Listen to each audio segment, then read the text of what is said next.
Bismillahirrahmanirrahim. Assalamualaikum warahmatullahi wabarakatuh.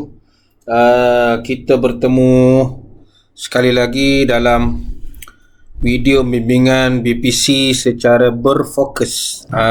Berfokus ni maksudnya kita belajar dan kita cuba tengok soalan-soalan ataupun tajuk kemungkinan daripada subtopik kita. Baik, pada kali ini cikgu masih dalam bab 7. Cikgu nak sambung. Tajuk kita ini ialah bahasa Melayu. Itu tumpuan kita ni. Bila kita belajar bab ini hari ini, pelajar akan dapat mengenal pasti bagaimana bahasa itu dijadikan sebagai apa? Ini dia ada dua, cikgu garis satu. Sebagai bahasa ilmu dan perpaduan. Jadi kita tengok di situ bahasa ilmu dan perpaduan. Dia tak nak pergi, tak apalah sini. Jadi di sini maksudnya ada dua yang kita kena tahu. Satu ialah ilmu. Ilmu ni macam kita periksa lah. Satu lagi digunakan untuk merapatkan hubungan kaum. Baik, kalau kita tengok di sini pelajar, bahasa Melayu sebagai bahasa perpaduan, apa yang kita dapat? Katakan soalan tanya, buktikan. Soalan diminta apa dia? Buktikan. Ini soalan, cikgu tulis ini. Macam mana kita nak buktikan? Okey, bila kita nak buktikan, kita tengok yang pertama itu, kita nampak bahasa Melayu telah diiktiraf sebagai bahasa kebangsaan dan bahasa rasmi. Ini kita nampak. Ini semasa merdeka dulu. Ini kemerdekaan ni. Berapa kemerdekaan kita dah buat. Jadi soalan yang awal-awal, di sini boleh jadi satu soalan dalam perenggan pertama ini. Ini satu soalan di sini. Kalau kita nak tengok di sini, dia boleh jadi satu soalan yang lengkap. Dia kata terangkan langkah-langkah. Soalan diminta terangkan langkah-langkah. Okey, katakan soalan dia tanya macam itulah. Dia tanya terangkan langkah-langkah memartabatkan. Baik, macam mana kita nak ambil? Macam mana kita nak jawab? Pelajar kena tengok di sini. Baik, di mana jawapan kita yang pertama pelajar nak ambil? Okey, dia kata di sini cikgu guna warna hijau, senang. Pertama ialah pengenalan akta bahasa kebangsaan, memperkasakan bahasa Melayu dalam sistem pendidikan. Dia sekalilah dalam sistem pendidikan, penubuhan UKM, peranan DBP. Bermaksud di sini pelajar, dia ada 4 jawapan. Kalau kita tengok satu, bahasa kebangsaan. 2, 3, 4. Kita akan perincikan ini. Sebab soalan pun boleh tanyakan, jelaskan bagaimana, nampak? Jelaskan bagaimana akta bahasa dan DBP memainkan peranan untuk di situ kita nampak. Baik. Cuba kita tengok yang pertama ini. Ini poin yang pertama tadi. Bahasa Melayu sebagai bahasa kebangsaan. Kalau kita tengok di sini, mana huraian kita nak ambil? Mana huraian kita nak ambil? Kita nampak di sini dikatakan sebagai alat untuk perpaduan. Menjawab soalan tadi, perpaduan kaum, yang mana ini dipanggil sebagai akta. Ini cikgu gunakan warna merah lah. Kita ada akta bahasa kebangsaan. Bila tu? Bila akta ini? Tahun 1967. Dipanggil juga akta 32. Tetapi biasanya ini bahasa Melayu ini pelajar kena hafal berkaitan dengan perkara ini. Perkara 152 Perlembagaan Persekutuan Malaysia, Akta Bahasa Melayu dijadikan sebagai bahasa rasmi. Ini. Kalau bila kata satu ditanya bila, bila dia kuasakan? Sinilah 1971. Okey, perpaduan dipanggil sebagai Akta Bahasa Kebangsaan. Tengok perkara dia apa dia? Perkara 152. Itu yang pertama. Tengok di sini. Ini link lah. Okey. Kita tengok yang kedua, bahasa rasmi. Ini nombor 2. Tadi nombor 1 Ini nombor 1. Ini nombor 2 lah. Okey. Bahasa rasmi pentadbiran. Maksudnya bahasa rasmi pentadbiran ni maksudnya dalam kita katakan institusi awam, pekerjaan ataupun urusan kerajaan, kita menggunakan bahasa Melayu ini sebagai bahasa rasmi. Maksudnya alat komunikasi lah, kita nak cakap apa. Dan bahasa Melayu ini bukan sekadar alat komunikasi di sektor kerajaan, juga digunakan di mahkamah pada tahun 9. Jadi di sini ada dua ni. Satu sini, dua sini. Okey, kita tengok di situ. Bahasa Melayu dalam sistem pendidikan. Tengok ni. Ini sistem kita lah. Dalam sistem pendidikan kita, bahasa Melayu ini digunakan sebagai bahasa pengantar. Contohnya kita letak warna biru lah.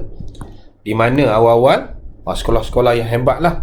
Contohnya sekolah Alam Syah, Seri Puteri, Kolej Sultan Abdul Halim di Kedah. Ini menggunakan bahasa Melayu sebagai bahasa rasmi. Dan itu yang pertama. Yang kedua, kalau kita tengok di sini, dalam bahagian ini juga, perkasakan bahasa Melayu ini, kalau kita tengok, bilangan guru, nampak tu?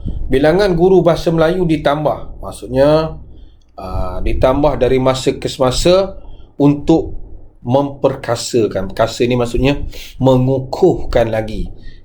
Jadi mungkin pelajaran cikgu apa maksud perkasa? Perkasa ni sama maksud dengan mengukuhkan. Okey. Ini nak pastikan bahasa Melayu jadikan sebagai bahasa rasmi. Kalau kita tengok situ nombor 3, cikgu save dari situ. Okey. Tengoklah bahasa Melayu sebagai bahasa ilmu. Okey, ini yang pertama. Sebab bahasa Melayu ini sebagai bahasa kebangsaan saja ada 3 poin utama. Barulah kita masuk yang kedua tu. Ini semua 1, 2, 3 ini menjawab pada memartabatkan. Ini semua isi memartabatkan bahasa Melayu. Yang kedua, 2 besar. Ini nombor 2 besar. Nombor 2 besar. UKM sebagai pusat keilmuan. Baik, kita tengok macam mana UKM ini sebagai pusat keilmuan. Bila UKM ini ditubuhkan, apa fungsi UKM? Baik, kalau kita tengok dari segi fakta, dia tu UKM kita baca semua untuk memartabatkan bahasa Melayu. Nampak? Memartabatkan bahasa Melayu. Bila ditubuhkan? Ini 1970. Ini menjawab soalan bila. Tujuan. Ini tujuan. Okey. Kita nampak di ni UKM ni ialah institusi pengajian Melayu yang pertama. Itu kita tengok pusat pengajian awam yang pertama menggunakan ataupun dia ada memperkenalkan bahasa Melayu ni dalam dia punya course lah, bidang dia. Pengajian bahasa dalam bidang kursus yang ditawarkan di universiti. Ini yang pertama, UKM.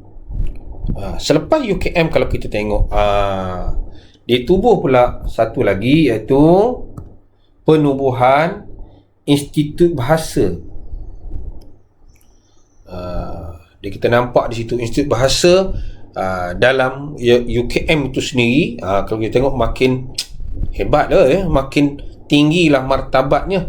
Kalau kita tengok di situ daripada Institut Bahasa ini, dia membawa kepada penubuhan ataupun nama baru yang lebih besar, iaitu Institut Alam dan Tamadun Melayu.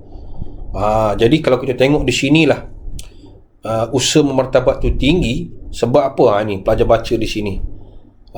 Baca di sini kita akan nampak bagaimana tumpuan tokoh-tokoh besar dalam memartabatkan bahasa Melayu ini. Kalau kita tengok di situ, pelajar akan nampaklah antara tokoh-tokohnya seperti Muhammad Haji Saleh, Siti Zainon, Ismail. Ini semua sastrawan negara yang hebat-hebat. Kalau kita baca buku adalah tokoh-tokoh ini. Okey. Tengok. Ini baru kita pergi nombor 2. Cuba tengok seterusnya. 2 besar. Ini 3 besar. 3 besar. Okey, yang ketiga. Ini DBP. Okey, peranan DBP. Kalau kita tengok peranan DBP ni, Dewan Bahasa dan Pustaka. Dia ditubuhkan di mana? Okey, bila? Penubuhan DBP pada tahun 1956. Maksudnya belum merdeka lagi. Yang salah satu tujuannya, kalau kita tengok, tak lain tak bukan, ialah untuk memartabatkan bahasa Melayu sendiri sebagai bahasa rasmi. Pada waktu itu kita nampaklah hebatnya DBP ni, peranan dia.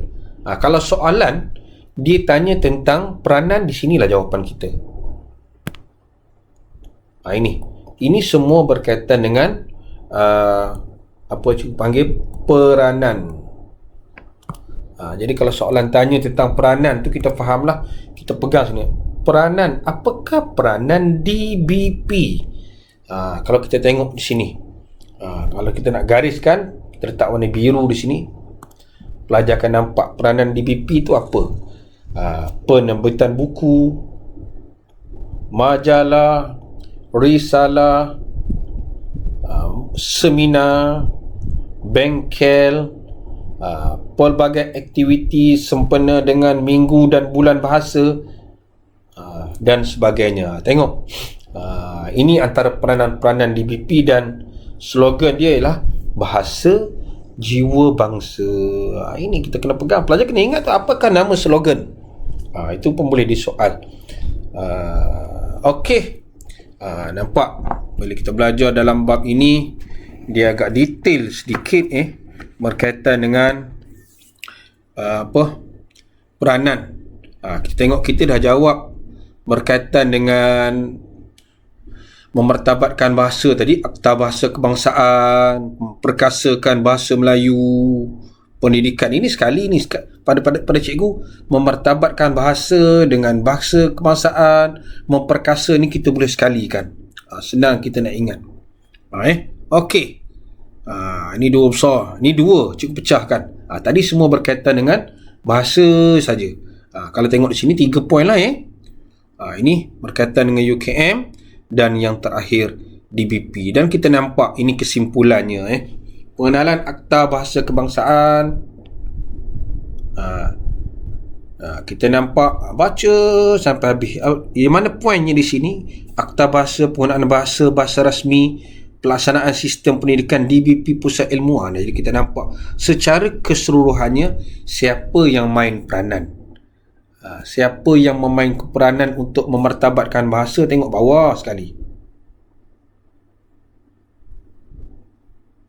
Siapa yang main peranan? Yang main peranan kita lah.